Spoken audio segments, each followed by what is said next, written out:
This episode is brought to you by TaxAct. Don't do your taxes alone. Join TaxAct's National Admin Night.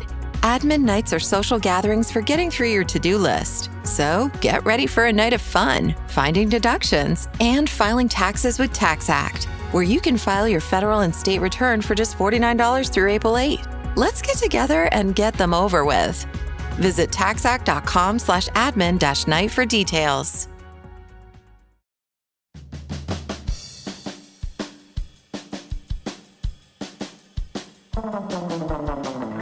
Welcome to The Secret Life of Cookies, where we try to solve the world's problems through the miracle of carbohydrates, one recipe at a time, with host Marissa Rothkopf and her dog, Bosco.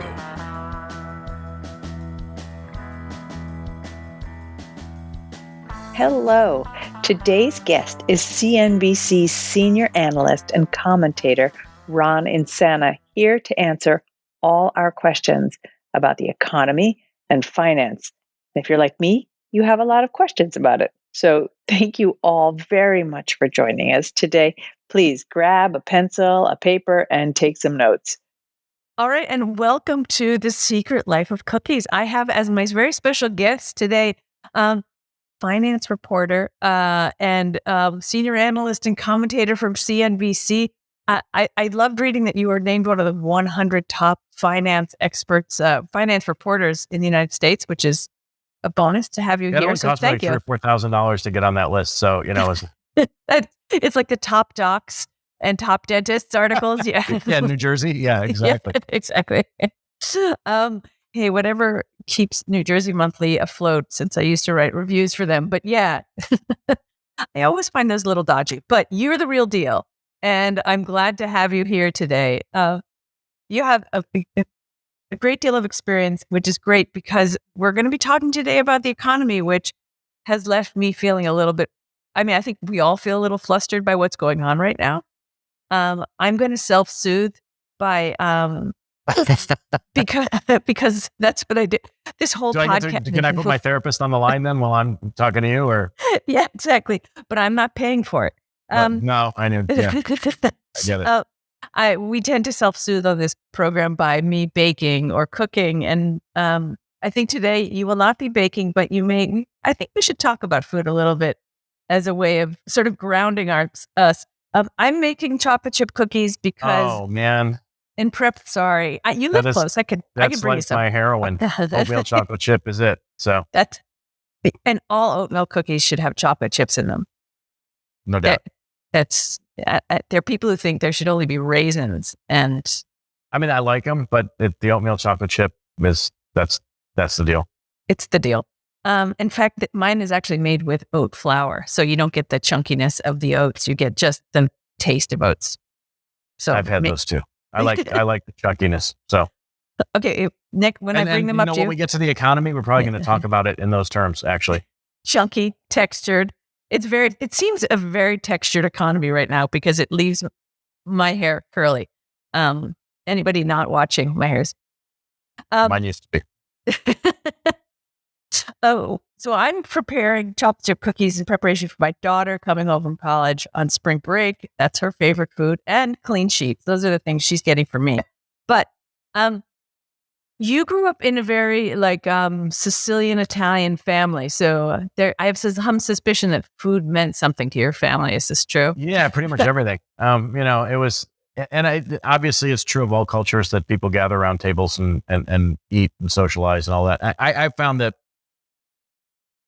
in addition to that, I think, and I don't know if it's peculiarly Italian, but food is everything.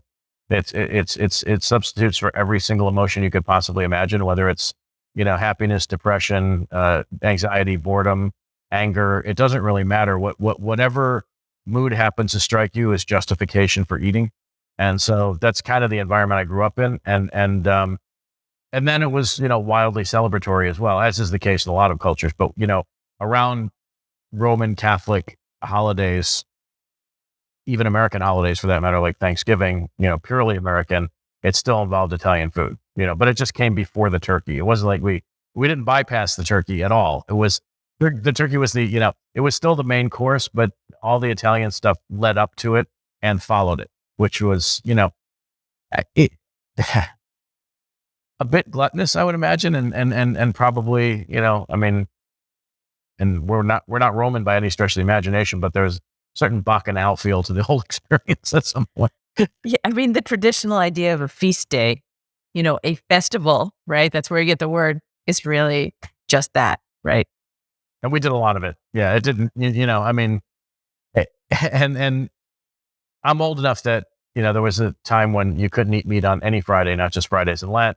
And, we're saddled with Mrs. Powell's fish sticks and bad tuna sandwiches. But then once Easter hit, there was an all-out assault on every form of food you could possibly imagine. And so, we're saddled with that to a certain extent. My kids less so than I, and or my wife for that matter, who didn't have that same experience.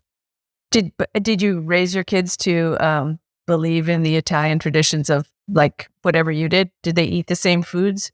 No, not really. My daughters don't talk about it. My son has been complaining of late that we did not raise him in any ethnic fashion whatsoever. And so he doesn't know what he is. He's 3/4 Italian, 1/4 English, Irish. And he's been complaining to me that, like, which I did to my mom because she named me Ronald, which is when she was pregnant with me, she was watching a movie and there was a Sir Reginald and Ronald was the derivative, the American derivative. And she was an Anglophile. So somehow I got stuck with Ron. And I was like, what's the matter with Dominic or Tony or, what the hell happened here that, you give me an English name and I'm an Italian kid. And now my son, who's, kind of relatively light haired and fair skinned is like, what am I? I'm like, well, you're mostly Italian. He goes, we didn't. I said, no, we didn't. I said, because there are a lot of reasons why we didn't. First of all, it wasn't the emotional baggage that went along with eating like that or acting like that. And two, my family and my wife's family fully assimilated. So it is what it is. I mean, it's, you can only carry it for so many generations in this country before you just basically become American. Right. I find I grew up eating very sort of traditional American food. My mother was a housewife of the 50s and 60s and 70s, right? So she wanted to do everything from, I'm pointing at the freezer, everything from the freezer, those sorts of things. And we eat like such different tastes in my family. We eat a lot of Mexican food. We eat a lot of Korean food, and I can't imagine. Like, my grandmother didn't know what garlic was. She learned. Well, we it's like we didn't know what sushi was when I was growing up. So it was, that was a late ad, and we didn't get a shot at Indian cuisine. And early part of my life was in Buffalo, New York, and I remember we got a Mexican restaurant called Pepe Tacos, which did not resemble Mexican food in the classic sense, but it was all we had. And so, but we didn't order in. There was no DoorDash. The only places that delivered were pizza joints, which is technically kind of Italian, even though it's not. But yeah, I mean, in my early years, the food experience was extremely Italian. And on top of that, you're Roman Catholic, it was all kind of mixed together. And then if it's dysfunctional Roman Catholic Italian, there's even more food involved just to make up for some of the other things going on at the time. I understand that. The food is emotional, happy and sad, and all of them in between. And to other people, it's like, you shouldn't eat your feelings. I'm like, I don't get that. Well, Italians and Jews share that particular aspect of it. The Brits don't do it, and for good reason, because their food's horrible. But I mean, I'm not going to let my husband hear that he's British. But it's gotten better. It's gotten better. It's gotten a lot better than my first trip there. Yeah, that's a lot. The sandwiches and butter with unidentifiable meat were a little strange in the early '90s, but it's gotten a lot better. Yeah, and hot dogs from a jar. And canned hamburgers. I don't even want. I have to stop. I'm sorry. It's a happy food show, not a bad one. I like the bad food idea. That's actually probably a decent series. I totally could do bad food because I grew up with. I didn't have real mashed potatoes until I got to college. It was Hungry Jack or nothing. Yeah. We had real ones, but then I think when my mom went back to college and then started also working, there was the occasional box stuff that got mixed with whatever it was, milk or water. And yeah, not the same. Not the same. But is there a dish that you miss, a dish that you want to make? Is there something that you wake up at the middle of the night and you're like, if only I had? Is there something like that? No, my wife actually makes everything that my mother made only better. So I don't have that gap. She can make, and I'll say it the way we said it growing up as an Italian instead of as an American, manicotti, which everybody else refers to as manicotti. She makes that as well as my mom or better. She makes sauce better, meatballs better. Everything is pretty much, so there's nothing I really miss. There's stuff that we don't do anymore. Like we don't have a, Italian cold cut day where we make, our homemade garlic bread and then throw everything on it and then just go nuts, for lunch. That's something that doesn't really happen that often. So yeah, that might be one thing that I miss. And then, having a great Italian bakery anywhere, and there is one in New Jersey, but there's only one, shockingly, that would be on par with what I experienced in Buffalo. And yeah, I mean, do you want to name it for me? Because I have one. I have one for you. I've got my wife off camera. What's the name of the place? The Italian bakery that we go to? That you like? That I picked up all that stuff? Rispoli in Ridgefield Park. Okay. That's a good joint. Good joint. And closer to me is a place called Manarello's Bakery. And then they have one on Route 46 that has a different name that's more Italian. And these are the real deal from Italy. And their stuff is really, really good. Yeah. The only other place is Ferrera's in Little Italy, just off Mulberry Street. That's, but look, I mean, for a lot of reasons, I don't eat a lot of cannoli anymore. So, but in the middle of the night, you want to know if there's a decent cannoli somewhere. That's my feeling. Anywhere within driving distance. Absolutely. Although, as part of our conversation, I imagine the notion of food being more expensive right now is going to come up because everybody's dealing with inflation of some sort. So exactly. And the price of eggs, which reminds me, actually, I need to put absolutely crumbled.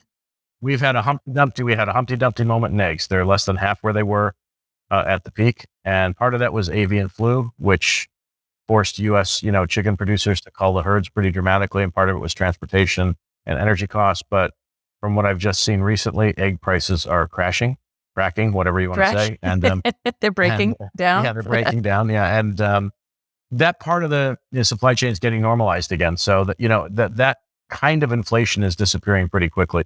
There are other kinds that are very sticky on travel and hotels and restaurants, but grocery items are probably going to start coming down pretty noticeably in the next couple of months.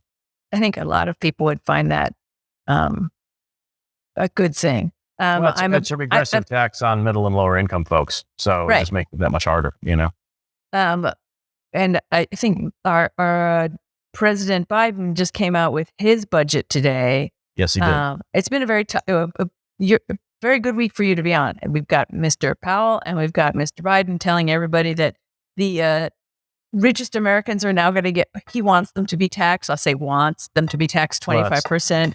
Never going to happen because the Republicans are in control of the House for the next 2 years. So it is what we used to describe as a dead on arrival budget. And it is ladled with, just to continue with the food metaphors, nothing or salted with nothing but tax increases. And the one thing that we don't get any relief on is the salt deduction cap, which is still stuck at $10,000. That's going to, I think, revert in 2025, where we can then write off state and local property taxes and things like that at full value. Right now, that's capped at $10,000. But his budget has, as you say, a minimum 25% tax on billionaires. There's a increase in capital gains taxes for people who make $1 million or more. That they're rolling back. They want to roll back. There's a loophole for hedge funds and private equity investment firms that's known as the carried interest loophole. They get taxed at a different rate. And I think they're trying to roll back 1031 exchanges, which would affect real estate pretty dramatically. Again, none of this will happen in the next 2 years. And unless there's a fully Democratic Congress that's got enough of a majority and a Democratic president to push stuff like this through, just not on the table for till 2025. I mean, to me, it's much more of a sort of like political gambit on his part anyway. Like, look, sort of positive, like what I would do for you if I became president again. Yeah, look, I don't disagree with some of it. Taxing long-term capital gains at ordinary income rates discourages investment. And I would be disinclined, even for people making over $1 million, to face that tax. I don't care how they tax billionaires. I mean, if Jeff Bezos can spend $500 million on a yacht and that just be one of his 4 or 5 yachts, I don't care if he coughs up 25%. I do worry about tax on unrealized gains because very difficult to administer if you're holding stock and then you have to pay taxes on stocks you haven't sold. That becomes really messy. And then the question is, are you allowed to write off unrealized losses? So it has always been a two-way street. And so not to get way too far in the weeds here, but it's a really problematic set of tax policies. Raising the corporate tax rate, fine. Corporations are flush. They can do what they want with their cash right now, which is buy back stock and raise dividends so they could afford to pay a slightly higher tax rate. He's pushing it back to 28. I think 25 is probably the right number from the current 21. On average, I think they pay 11 or 12% in the aggregate. So I don't care about that stuff.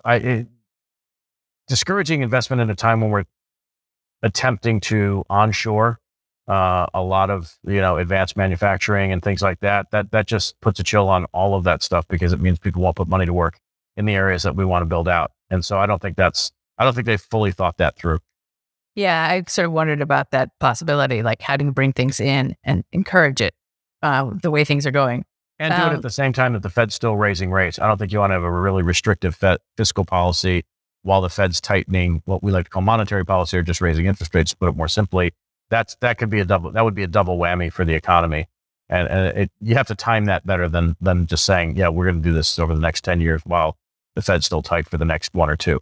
Yeah. I come to you as someone who's never taken economics. I studied lots of other you things. And me both, actually.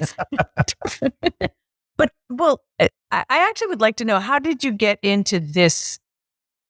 What brought you in? And then we'll start talking about what's going on topically. But I want to have a sense of what brought you here. Yes, it was entirely unintentional. So it's been a 39-year detour, and I'm working to fix that right now. But when I graduated college with a degree in film production, I could find not a single job in Los Angeles. My family was not connected. I did have a friend from high school, very close friend, who was working at the Financial News Network, which was the forerunner of CNBC. It was the first business news channel, yeah. Mm-hmm. Which launched in 81. I graduated in 84. He got me a job as a production assistant there. So I was there for 4 months, and I was making $50 a day, no benefits, ripping wires back when the wires were paper, and handing out scripts when we did that. And about 4 months into the job, my executive producer came up to me and said, "Remember when I told you I needed you next week? I don't need you next week." So that Friday was my last day. I went back to the vitamin store where I worked in college. A week later, they fired 95% of the editorial staff to go to break even overnight. And early days of cable, everybody was losing money. Everybody was fully staffed, but couldn't support it. We were in 12 million homes, I believe, in the United States at the time. And my friend Casey stayed on as a producer. Bill Griffith and Sue Guerrero, with whom I worked for 35 years, stayed on as the sole anchors. And we had a couple contributors who were specialists. And they really went down to a complete skeleton staff. So I spent 4 months back in the vitamin store. I was looking for entertainment work, still couldn't find any. My friend Casey called me up after being one of 2 producers for 8 hours of television a day. And after that, and he said, "I'm leaving to go to Investors Daily. You want my job?" And it was $22,500 a year with benefits. I'm like, "Absolutely, I want your job." Boom, I was in. Bill and Sue had been on the air 8 hours a day for 6 straight months, sharing that ad lib experience with very little support. And in May of 85, they called in sick on the same day, and I was a producer in charge. So I put myself on the air for 2 updates. And 3 months later, I was a full-time anchor with no prior economic background and no prior anchoring experience. And so I didn't know what I was doing. I didn't know what I was saying. And for people who watch cable television today, nothing has changed in the ensuing 38 years. But it was just the way it went. And, jobs were there for the taking to a certain extent back in the early days of cable. And I did go and take an economics class after I got on the air because I had never studied econ in an academic setting. But I was around some really, really interesting and intelligent people. John Bollinger, who's a famous market technician, he created something called Bollinger Bands, which is a way to measure movements in the stock market. Michael Crichton's younger brother, Doug, my late best friend, was maybe the single most brilliant person I've ever met. And he helped me learn an unbelievable amount about what we were doing. And then, as part of the function of being on air and literally ad-libbing this stuff every day, we all threw ourselves at it. And so you were doing interviews. And at the time, as young as I was 24 when I got on the air, and literally knew nothing about markets or economics. We could call anybody on Wall Street and they would talk to us. And they were very generous with their time. It could even be guys like Henry Kaufman, famous economist at the time, who would pick up the phone and walk you through it. And analysts on the street would explain concepts to you. And it was just an all-in learning experience. And then, I just spent a ton of time reading as much as I could on weekends and it's better than any graduate school. I got paid to get what ultimately could probably come close to being a PhD in economics. But as someone said that to me once when we were in the middle of the speaking event, he goes, I don't know what I wasted my money on a PhD for. He was a film major. But no, I also just found it fascinating. I mean, it was the one thing that was three-dimensional chess every single day, right? You had to figure out, put the pieces of the puzzle together, whatever metaphor you want to use. Every day was different. Every day had a different input, different outcome. And you were calling the game as it was happening too, which was something that was really never done before. And so it was the macro, it was the micro, and it was everything in between. And politics affected it, and geopolitics affected it. And, my first live reporting event, which again was accidental, but quite fortuitous, I was visiting a buddy of mine in Chicago who was in med school at Northwestern, a guy I'd known, since I was in the 7th grade. And so I went out, and I hadn't really been to Chicago much. I liked the town. I wanted to get a flavor for it. And we did a show at the time with the Chicago Board Options Exchange, very creatively entitled The Options Report. And I asked Bill Griffith, who was my boss at the time, if I could do a live report the Monday morning that I was there, the first weekday that I was there, and then take this options trading class in the morning so I could understand that in 86 and 87, there was a lot going on with options and futures and things like that were becoming more integral to the market. And so Bill said, sure. So I'm doing a live shot this Monday morning, October 19th, 1987, the day of the biggest stock market crash still in percentage terms in the history of the stock market. And that was my first live reporting experience, which then covered all 5 days that I was in Chicago, 12 hours a day, all 3 exchanges, the options exchange, the board of trade, and the mercantile exchange. And it was just, again, another trial by fire experience that was, a massive, explosive, kind of learning event for me. And so it's all been very fortuitous. And I ended up learning things I never thought I'd learn, meeting people I never thought I'd meet, doing things I never thought I'd do. So, a roundabout way of saying, with respect to the 39-year detour, I am finally making a movie at this stage of my life. And it's about a Wall Street scandal in 1963. So kind of full circle in every conceivable way. It's all come together. Can you tell us about the film? Yeah, it's based on a book called The Great Salad Oil Swindle, which actually, will play into the food bit a little bit here. So there was a New Jersey gentleman by the name of Tino DeAngelis, who decided, after having spent a lifetime in the commodity business and doing a lot of shady stuff, not necessarily connected, but some people thought that he was, given that he was an Italian in New Jersey. 5'5" 250 pound guy, decides in 1963 he's going to corner the world market in soy oil futures. And so he leases out empty petroleum tanks in Bayonne, New Jersey, fills them with salt water, and floats oil on the top. USAA knows dynamic duos can save the day, like superheroes and sidekicks or auto and home insurance. With USAA, you can bundle your auto and home and save up to 10%. Tap the banner to learn more and get a quote at USAA.com/bundle. Restrictions apply. Mi familia's more fun at Walt Disney World. Like mi papa, he's super serious. But since he met Goofy, he's been laughing all day. Or my sister. I never thought she'd try out the fast rides, but Space Mountain was her favorite.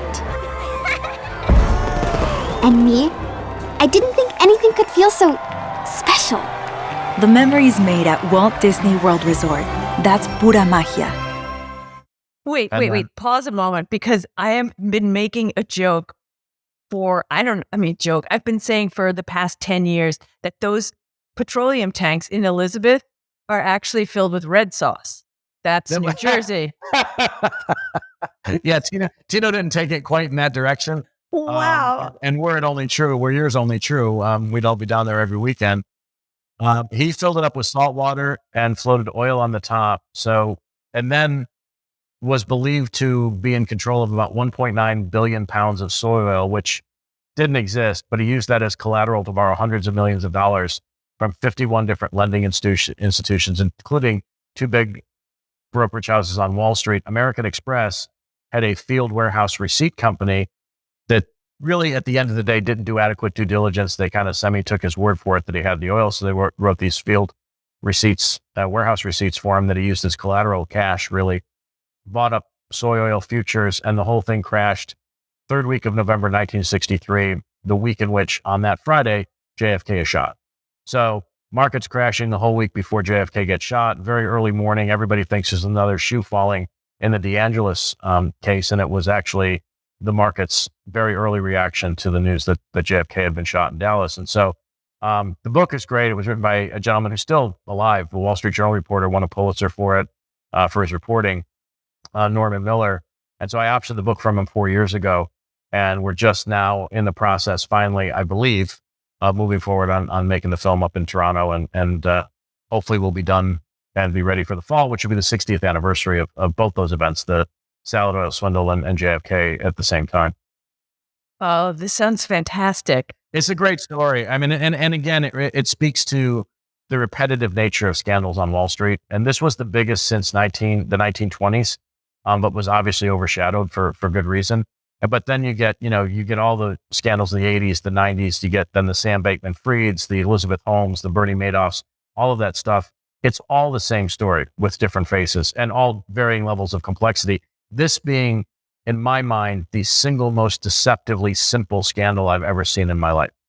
And the flip side is that Warren Buffett looked at American Express and their liabilities in this crisis and decided that, unlike what other people felt, was not enough to unmoor the company. And so he bought the stock. It was his first big investment, and it turned Buffett Partners into Berkshire Hathaway. So the flip side of that story is, out of chaos comes opportunity. And so while Tino goes off to jail, Warren becomes Warren, Man. So somebody won off of. Yeah. And you usually do if you're smart, right? If you're smart enough to figure it out. And honestly, there was the tip for Warren, and this is a little bit in the weeds as far as the stock market is concerned. The stock certificates for companies like American Express and Wells Fargo had one word on them that Warren had explored, and it was assignable, which meant if the company ran into any trouble, shareholders would have to cough up capital to make up for any shortfalls. And so all the trust companies that owned American Express at the time were forced to sell the stock at a discount. He swooped in and bought it up and made an absolute killing on it. And so that's just that kind of smarts that, you find that little nugget that says, oh, yeah, they have to pay $90 million. Who cares? Their revenues are strong. Everybody's going to be selling the stock in a panic. I'm going to step in and buy it. Wow. There are a lot of lessons there. Yeah, a lot. But the word chaos sort of brings me back to today. Yeah, it's chaotic. Yeah, it's chaotic. And so we have, for those of us as ignorant and as I am, and I suspect there aren't that many as ignorant as I am, but we have, and I was reading. I'll beg to differ, but go on. Thank you. I promise not to be self-deprecating. I promise not. Anyway, the New York Times article that I was looking at, one of them showed that inflation is more stubborn and that economic momentum is stronger than expected. And the quote that follows that is, says unsettled and confused policymakers. Me too. Yeah, so, well, all of us. Why is this situation so unusual? Well, unusual is a better word than unprecedented, because we've gone through massive shocks before that were, either war-related, health-related, economic-related. This isn't the great financial crisis where you had the financial system collapse. This isn't, a simple stock market crash that can be really quickly fixed with, an adjustment in interest rates, reliquifying the banking system, and so on. This is a dual set of shocks. It's the pandemic and the war. So we have not seen that combination in our lifetime. So you have to go back to 1918, for both those things to have happened at the same time. The inaptly named Spanish flu had actually started here, and World War I. And when you came out of those disruptions, if you will, and like all the attendant loss of life, economic disruption, supply, to the extent that supply chain disruptions mattered then, and they did, you saw in both the periods after World War I and World War II, you saw a rapid increase in inflation as the economy came out of periods of depredation or disruption. Demand snaps back, the government steps in. Inflation in 1947 was 20%. In 1918, 1919, it was double digits, and then settled back in after a period of time. Now, there were demographic differences, and there were a lot of differences between all of these periods. The analog that all the economists are using right now is the 70s. I prefer the post-war analog. Everybody's worried about a wage price spiral and the Fed making the same mistakes they made in the mid-70s when the economy rolled over. They were fighting inflation, then they cut rates again, and inflation picked back up. That's the current worry. And the economy is so fractured in a certain sense, where you have a recession real estate, you have a manufacturing real estate, but post-pandemic, you've got travel, leisure, and hospitality booming, right? Get on an airplane, they're all full. Go to an airport, just absolutely packed. Go to a restaurant, can't get a table, blah, blah, blah. And part of that is behavioral finance. People are working 3 days a week in the office and effectively now have 4-day weekends, so they can work from anywhere. So they're going anywhere when they can. And it's got nothing to do with anything other than this kind of profound and structural change that we're seeing in the economy. And we're short people, which is driving up wages, because the pandemic took 1,000,001 individuals, 500,000 of whom were working age, 3 million people retired, 2 million women left the workforce for a period of time. And so there are all these different distortions, which is why it feels chaotic. It's why we have goods inflation falling, services inflation going up, the Fed's raising rates. The real policy tools that we would use to correct a shortage of workers, because we also have a bit of a baby bust, would be comprehensive immigration reform. That ain't happening. So there are all these different things, and the only policy tool we have at our disposal at the moment is the Fed slowing the economy with higher interest rates, because we're not getting comprehensive immigration reform. Millennials are not going to have 22-year-old babies that just jump into the workforce.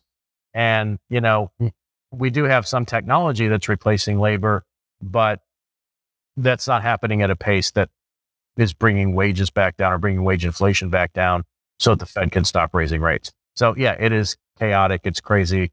And in my mind, there's no single descriptor of the economy that works right now. It's not a uniform a series of events that you can kind of describe the overall economy with, one word. At this point in the podcast, we must bid farewell to our non-subscribers. Thank you all for listening. If you'd like to become a subscriber to the Deep State, you'll enjoy perks that unlock special conversations only available to members, and not just for The Secret Life of Cookies, but for all the Deep State Radio podcasts. Thank you all for joining us. I hope you have a great week. Ron Insana can be found on CNBC and Twitter at Ron Insana. If you can find me on Substack at marissarothkopf.substack.com and on Twitter. And if you can, please leave a review in the Apple Store. The more reviews, the easier it is for others to find the podcast. Wouldn't that be nice? I think so. So I thank you very much. Have a great week from me, Bosco, Calvin, and the very fluffy Clyde.